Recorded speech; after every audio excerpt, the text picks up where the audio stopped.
नमस्कार दोस्तों, हमारे YouTube channel smart prep with me में आपका स्वागत है। मेरा नाम विनायक त्रिपाठी है।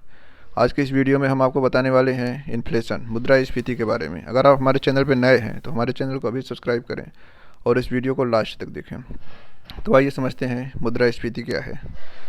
दोस्तों, आप देखते होंगे कि आपके अगल बगल आप सामान खरीदने जाते हैं, बाज़ार जाते हैं, कोई भी चीज़ आप खरीदते हैं तो कभी चीज़ें वही सस्ती हो जाती हैं, कभी वही चीज़ें महंगी हो जाती हैं। कभी 10 रुपये में मिल रही है तो कभी 12 रुपये में, कभी 8 रुपये में, कभी 5 रुपये में। तो आप देखते होंगे कि कोई समय ऐसा आता है जब चीज़ों का दाम बढ़ता ही चला जाता है। जैसे 10 है, फिर 11, 12, 13, 14 ऐसे बढ़ता ही चला जाता है। बहुत सारी चीज़ों का आप दाम देखे होंगे, जैसे बिस्कुट हो गए या साबुन हो गए या फिर जो घरेलू रोज़मर्रा की चीज़ें हैं उनके दाम लगातार बढ़ते ही जा रहे हैं या फिर बढ़ते ही जाते हैं।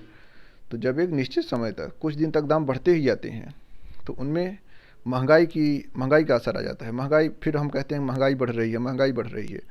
और जब एक निश्चित अवधि में इस चीज़ को लेते हैं तो उसी को कहते हैं मुद्रास्फीति। मतलब मुद्रा के मूल्य में, मतलब किसी चीज़ की मुद्रा, या कह सकते हैं किसी चीज़ का दाम किसी चीज़ का दाम बढ़ता ही जा रहा है। तो इसमें दोस्तों बढ़ने में क्या है, हम तो कहते हैं चीज़ दाम बढ़ रहा है, मुद्रास्फीति बढ़ रही है। लेकिन अगर इसको अर्थ में समझेंगे कि मुद्रास्फीति बढ़ने का मतलब क्या है, असली मतलब क्या है, तो दोस्तों इसमें क्या है कि पहले आप देखेंगे कि किसी चीज़ के लिए आपको 10 रुपये देना पड़ रहा था। एक समय के बाद देखेंगे आपको उसी चीज़ के लिए 15 रुपये देना पड़ रहा था। तो यहाँ क्या हो रहा है, यहाँ किसी चीज़ का मूल्य बढ़ रहा है। इसका मतलब क्या हो रहा है कि जो मुद्रा की माप है, या कह सकते हैं किसी चीज़ की वैल्यू है, या फिर रुपए की जो वैल्यू है वो घट रही है। क्योंकि कभी 10 रुपये थी, वही 15 रुपये हो गए। 10 रुपये के बराबर क्या हो गया, 15 रुपये हो गया। तो एक तरह से क्या हुई कि वैल्यू घट गई, मतलब पैसे की वैल्यू घटी। या कह सकते हैं कि जब किसी चीज़ की दाम बढ़ गया, दाम बढ़ने का मतलब कि पैसे की वैल्यू घट रही है। इसी चीज़ को हम कहते हैं मुद्रास्फीति। देखिए, टॉपिक थोड़ा क्रिटिकल है, समझने में आपको थोड़ी दिक्कत, लेकिन यही एक लाइन क्रिटिकल है। अगर आप इस लाइन को समझ गए तो पूरी मुद्रास्फीति आप समझ जाएंगे। अभी हम आपको और एग्जाम्पल देके आपको समझाएंगे तो आप अच्छी तरीके से समझ जाएंगे। बहुत क्रिटिकल, इतना भी क्रिटिकल नहीं है, कॉम्प्लिकेटेड है, लेकिन नामुमकिन तो है नहीं, जानते ही हैं आप। थोड़ा ध्यान से सुनेंगे, समझेंगे, एक दो बार देखेंगे तो समझ जाएंगे। तो आइए हम इसको थोड़ा और समझाने की कोशिश करते हैं आपको। जैसे देखते होंगे दोस्तों कि अगर किसी चीज़ का आपके पास, मान लीजिए पहले 100 रुपये है, 100 रुपये में आप 10 गेंद खरीदते थे। मुद्रास्फीति बढ़ी, आप 100 रुपये में 8 गेंद खरीद पा रहे हैं, और बढ़ी, 100 रुपये में 7 गेंद खरीद पा रहे हैं। तो इस तरह से आप क्या देखेंगे कि मुद्रास्फीति बढ़ रही है, रुपए की वैल्यू गिरती जा रही है, गिरती जा रही है। अब और हम आपको एक और एग्जांपल दे देते हैं। जैसे कि आप जब जाते होंगे, कभी सुने होंगे किसी देश में कि मुद्रास्फीति इतनी बढ़ गई है, या फिर लोग कहते हैं महंगाई बढ़ गई, लोग बोरे में पैसे ले जा रहे हैं, लोग झोले में पैसे ले जा रहे हैं। पहले क्या कहते थे कि झोले लेके जाओ, मुट्ठी भर पैसे लेके जाओ, झोले भर सामान लेके आओ। मुद्रास्फीति में क्या है, झोले भर पैसे लेके जाओ, मुट्ठी भर सामान लेके आओ। आपको छोटी सी चीज़ खरीदनी होगी, आपको बोरी में पैसे भर के ले जाना पड़ेगा। कई बार आप कुछ देशों, हम देशों का नाम नहीं लेंगे, कुछ देशों में ऐसी कंडीशन आ गई जहाँ की बोरी में लोग पैसे लेके जा रहे थे सामान खरीदने के लिए। तो जो मुद्रा है, जो पैसा है, उसका वैल्यू गिरता चला जा रहा है। अब आप समझ, मुझे लगता है आप समझ गए होंगे किस तरह से वैल्यू गिर रही है। मतलब हमारे कहने का मतलब ये है कि जैसे आप देखे होंगे 1 रुपये है, फिर 100 रुपये हो गया। तो इसमें दाम तो बढ़ रहा है, मतलब उसकी कीमत तो बढ़ रही है, लेकिन क्या है, रुपये की वैल्यू गिर रही है। कोई चीज़ 1 रुपये मिल रही है, अगर वही चीज़ 100 रुपये मिलने लगे तो क्या हुआ, 1 रुपये बराबर 100 रुपये। तो इस तरह उसकी वैल्यू गिर गई।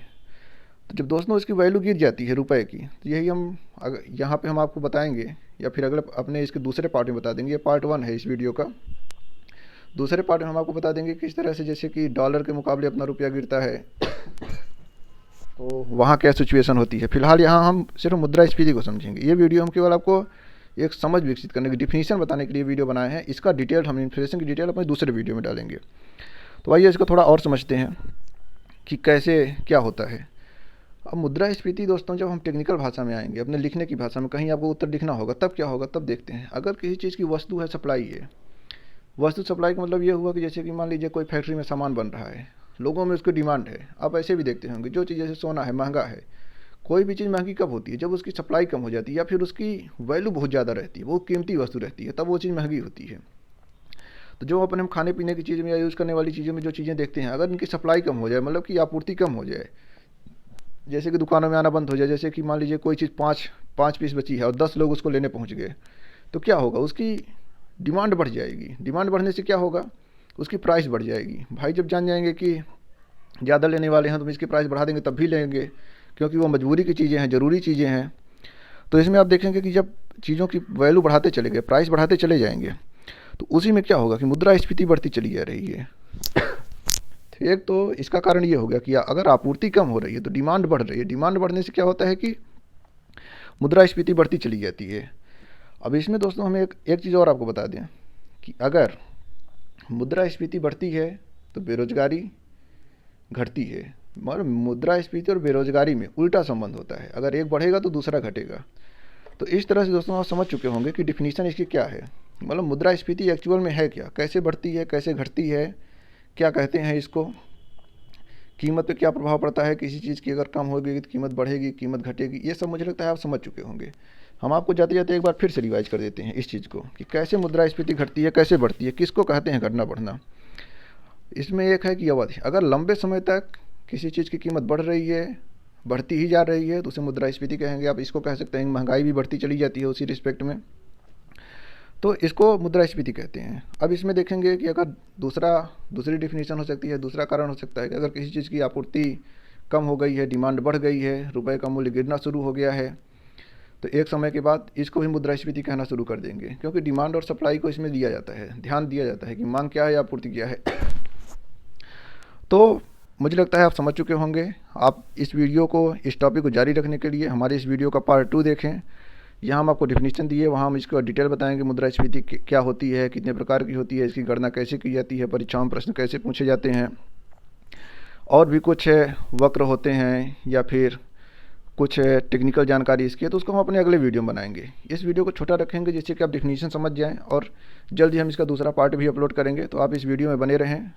इस वीडियो को पूरा देखने के लिए धन्यवाद। अगर आपको वीडियो अच्छा लगा हो तो इस वीडियो को लाइक करें, और अगर अभी तक आपने हमारे चैनल को सब्सक्राइब नहीं किया तो दोस्तों इसको अभी सब्सक्राइब करें, घंटी के बटन को जरूर दबाएं, जिसका हम जैसे ही दूसरा पार्ट लें आपको तुरंत नोटिफिकेशन पहुँचे।